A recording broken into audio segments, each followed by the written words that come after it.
नमस्कार प्रेक्षक, मराठी महाराष्ट्रामध्ये आपल्या सगळ्यांचं स्वागत आहे. मी संग्राम. काल आम्ही सोशल मीडिया आणि टी व्ही स्क्रीनवर एक बातमी वाचली. ती बातमी एका राजकीय नेत्याबद्दल होती आणि विशेषतः महिला नेत्याबद्दल होती. गेल्या अनेक दिवसांपासून महाराष्ट्रासह देशभरामध्ये अत्याचाराच्या घटना घडत आहेत, आत्महत्या घडत आहेत, खून खराबे होत आहेत. वाटेल त्या गोष्टी आणि वाटेल त्या स्तराला इथला माणूस जातो आहे. त्याचं कारण काय आहे हे कुणीही शोधू शकलेलं नाही. काही तर्कवितर्क लावले जात आहेत. कुणी राजकारणी लोकांना जबाबदार धरत आहे तर कुणी विरोधकांना जबाबदार धरत आहे. आता सत्तेतले लोक विरोधकांना जबाबदार धरतात तर विरोधातले लोक सत्तेतल्या लोकांना जबाबदार धरतात. त्याचा पर्याय काय, काय उपाययोजना आहेत, या सगळ्या गोष्टीला कुणीही पुढे धजत नाही. जीव जातोय तो सामान्य लोकांचा आणि त्रास होतोय तो फक्त सामान्य लोकांना. मग महागाईचा असेल किंवा मग इथल्या गुंडागर्दीचा असेल. असो, यावर विषय वेगळा आहे आणि वेगळं बोललं जाऊ शकतं. मूळ मुद्द्यावर येऊयात, त्या बातमीवर येऊयात. पंकजा मुंडे यांना एका काळे नामक तरुणाने, तोही परळीचा आणि बीड जिल्ह्यातला, तो व्यक्ती वारंवार पंकजा मुंडे यांना व्हॉट्सॲप कॉल आणि अश्लील मेसेज पाठवत होता.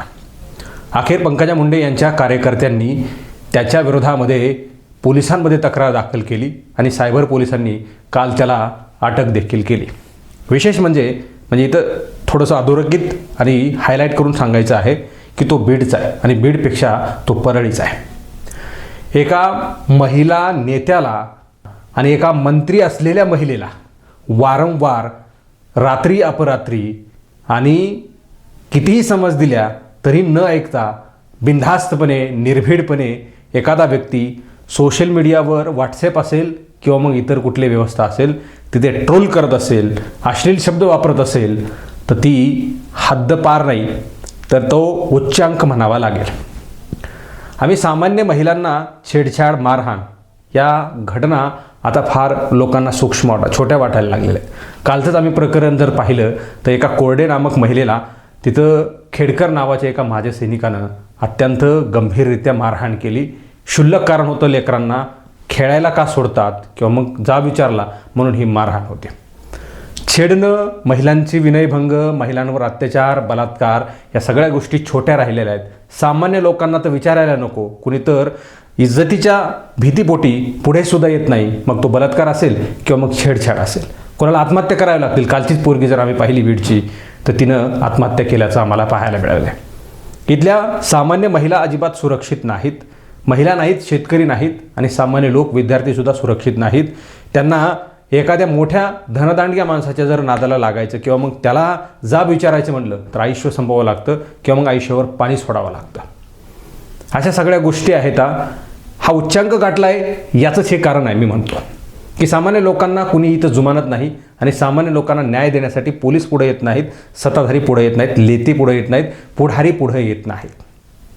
उच्चांक गाठला यासाठी म्हणायचं आहे की पंकजा मुंडे महाराष्ट्र राज्याच्या कॅबिनेट मंत्री आहेत, पर्यावरण मंत्री आहेत, एका मोठ्या नेत्याच्या मुलगी आहेत, विशेषतः त्या महिला आहेत आणि त्यांना वारंवार फोन कॉल आणि मेसेज करून त्रस्त करणाऱ्याला काल अटक करण्यात आली. या सगळ्या गोष्टी जरी तुम्हाला छोट्याशा वाटत असतील कुठल्या पॉलिटिकल लिडरला, मात्र आम्हाला त्या सतावणाऱ्या आहेत. एखाद्या महिला नेत्याला जर अशा प्रकारे रात्री अपरात्री आणि वारंवार मेसेज करून त्रास दिला जाणार असेल तर महाराष्ट्राच्या सुरक्षेचं काय, हा सगळ्यात मोठा पडलेला प्रश्न आहे. काल चित्रा वाघ यांनी त्या उल्लू ॲपवर बंदी घालण्यात यावी अशा प्रकारची मागणी केली. त्याचं कारण असं होतं की अश्लील शब्दांमध्ये तो शो रेकॉर्ड केला जात होता आणि सोशल मीडियावर कुठल्या तरी ॲपवर तो प्रसारित केला जात होता. ही पहिलीच गोष्ट नाही आहे.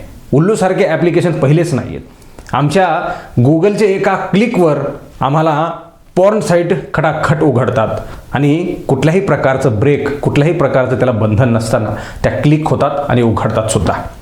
यावर आम्ही बंदी आणणार नाही आहोत. केंद्र सरकार यावर बंदी आणणार नाही, कुणावरच बंदी आणणार नाही अशा परिस्थितीच्या लोकांवर. मग त्या उल्लू ॲप असेल किंवा मग चित्रपट असतील, रानबाजारसारखे चित्रपट असतील किंवा मग वाटतील त्या गोष्टी सोशल मीडियाच्या माध्यमातून असेल किंवा मग एखादा चित्रपट काढून असेल, या सगळ्या गोष्टीनं आमच्या संस्कृतीचे धिंडवडे उडवले तरी त्याच्यावर कारवाई होणार नाही. कारवाई होईल तिकडं 4 PM, कारवाई होईल एखादा अभिसार शर्मा, कारवाई होईल नेहासिंग राठोड. या सगळ्या लोकांवर कारवाई होत आलेली आहे. मला मूळ आणि प्रकर्षाने या ठिकाणी सांगायचं आहे की एका क्लिकमध्ये पॉर्न साईट ओपन होतात आणि ते पॉर्न साईटवरचे व्हिडिओ पाहून तरुण उत्तेजित होतात. आणि पर्याय काय, तर मुलींची छेडछाड, महिलांची छेडछाड, आणि याचे हे सगळे परिणाम आहेत. असं असताना यावर बंदी घातली जात नाही. सोशल मीडियावर ट्रोलिंग वाटेल त्या शब्दांमध्ये व्यक्त व्हायचं, वाटेल त्या शब्द म्हणजे मग कुणाच्याही. मी अनेक कॉमेंट्स पंकजा मुंडे यांच्या फेसबुकच्या वॉलवर पाहिलेल्या आहेत. खाली वैयक्तिक त्यांच्या फेसबुकच्या अकाउंटच्या खाली अत्यंत खालच्या दराच्या कॉमेंट्स त्या ठिकाणी असतात, वाचूसुद्धा शकत नाहीत. पंकजा मुंडे त्या वाचत असतील, जर नसतील वाचत अतिशय चांगली गोष्ट आहे, त्यांचा मनस्ताप कमी होईल. आणि जर त्यांनी त्या कॉमेंट्स वाचल्या तर त्या कदाचित कधीही फेसबुक वापरणार नाहीत. अशी ती कॉमेंट असते, त्याचे काही स्क्रीनशॉट माझ्याकडे आहेत, मी या ठिकाणी ते जाहीर करू शकत नाही. अत्यंत गलिच्छ आणि घाणेरडे कॉमेंट त्या ठिकाणी पंकजा मुंडे यांच्या अकाउंटच्या खाली येतात. आम्ही मानसिकता कुठं घेऊन जातो आहोत? आम्ही राजकारणाच्या ठिकाणी ठेवलं पाहिजे, आम्ही माणुसकीच्या ठिकाणी ठेवली पाहिजे, महिलांच्या ठिकाणी ठेवली पाहिजे, आणि महिलांचा आदर त्या ठिकाणी त्यांचा ठेवला पाहिजे. मग ती कुठल्या आपल्या पक्षाची असेल किंवा विरोधातली असेल किंवा मग सामान्य शेतकऱ्याची महिला असेल किंवा एखाद्या दलितांची महिला असेल किंवा उच्चवर्णीयांची महिला असेल, सगळ्यांना समान अधिकार देण्याचं काम डॉक्टर बाबासाहेब आंबेडकरांनी संविधानामधून दिलं आहे. आणि त्यामुळे त्या सर्व महिलांचा आदर, सत्कार, सन्मान हे करणं त्या प्रत्येक भारतीय नागरिकाचं कर्तव्य आहे. तिची सुरक्षा असेल, तिचा मान सन्मान असेल, या सगळ्या गोष्टींचं काम तिथल्या त्या स्तरावरच्या त्या पदावरच्या असलेल्या व्यक्तीनं करणं गरजेचं आहे. मात्र अलीकडच्या काळामध्ये ते होत असताना दिसत नाही. पंकजा मुंडे ह्या सत्तेवर आहेत, मंत्री आहेत. मला अत्यंत खेद वाटला काल ह्या सगळ्या गोष्टी ऐकून, की त्या मंत्री असताना सुद्धा त्यांना अशा प्रकारचं कोणीतरी ट्रोल करत असेल. त्याचं कारण काय आहे येणाऱ्या काळामध्ये समजेलच. काय नेमकं कारण होतं, तो कशा प्रकारचं ट्रोलिंग करत होता. आता काल पोलिसांनी सांगितलं की त्याची मानसिकता नेमकी काय होती हे तपासलं जाणार आहे. खरं तर त्याची मानसिकता खरंच काय आहे हे नक्की तपासा. कुठल्याही स्तरावरचं त्यांनी काही करण्याचा प्रयत्न केला असेल ते सगळं लोकांना सांगा, आणि त्याला त्याच लेवलवर, त्याच स्तरावर त्याला शिक्षा द्या. म्हणजे असा कुणी एखादा नवा माणूस त्या ठिकाणी एखाद्या महिलेला त्रास देण्यासाठी पुढे येणार नाही. तो असा चर घाबरेल अशी व्यवस्था करा. म्हणजे कायद्याच्या पुढे जाऊन करा असं मला अजिबात म्हणायचं नाही आहे. अनेक गोष्टी आम्ही कायद्याच्या पुढे जाऊन केलेल्या आहेत. मग ते एन्काउंटर असतील किंवा मग एखाद्या कोठडीमध्ये एखाद्या संशयित व्यक्तीला मारहाण, मग सोमनाथ सूर्यवंशीसारखी प्रकरण आहेत. अशा सगळ्या गोष्टी बेकायदेशीरपणे न करता कायद्यामध्ये अत्यंत कठोर तरतूद आहे, आणि त्याची तरतुदीचे पूर्णपणे पालन केलं तर कुठलाही आरोपी पुढे येणार नाही. मात्र हा अमुक नेत्याचा आहे, तो माझा कार्यकर्ता आहे, तो यांचा कार्यकर्ता आहे, त्याला सोडा, त्याला अजिबात त्रास देऊ नका, तो पुन्हा तुम्हाला त्रास देईल किंवा मी तुम्हाला त्रास देईल, या सगळ्या गोष्टी नेत्यांचे बोल आहेत. आणि त्यामुळे आरोपी हे सराईत होऊन जातात. आपल्या नेत्याचं पाठबळ आहे, काहीही मी करायला तयार आहे असं म्हणत तो काहीही करतो, आणि त्यांनी काहीही केलेलं आहे.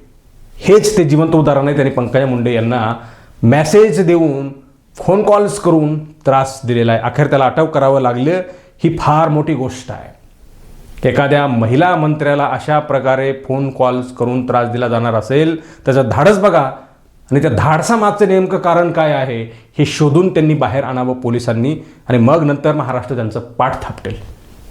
या सगळ्या गोष्टीवर मित्रांनो अनेक तासनतास बोलता येऊ शकतं. अशा घटना महाराष्ट्रामध्ये घडत आहेत, अशी व्यवस्था महाराष्ट्रामध्ये आहे, अशा प्रकारचे सगळे प्रकार महाराष्ट्रामध्ये आहेत. तासनतास बोललं जाऊ शकतं नॉनस्टॉप. मात्र या विषयामध्ये इथेच थांबतोय. भविष्यात नेमके काय डेव्हलपमेंट, या विषयावर काय होते, त्याची मानसिकता नेमकी काय होते, पोलीस खरंच बाहेर येऊन सांगतात का, हे आपण पाहणार आहोत. मात्र खेद वाटला, आणि या सगळ्या गोष्टींबद्दल तुम्हाला काय वाटतं तुम्ही कॉमेंट बॉक्समध्ये प्रतिक्रिया द्या. हा व्हिडिओ तुम्हाला आवडला असेल तर जास्तीत जास्त शेअर करा.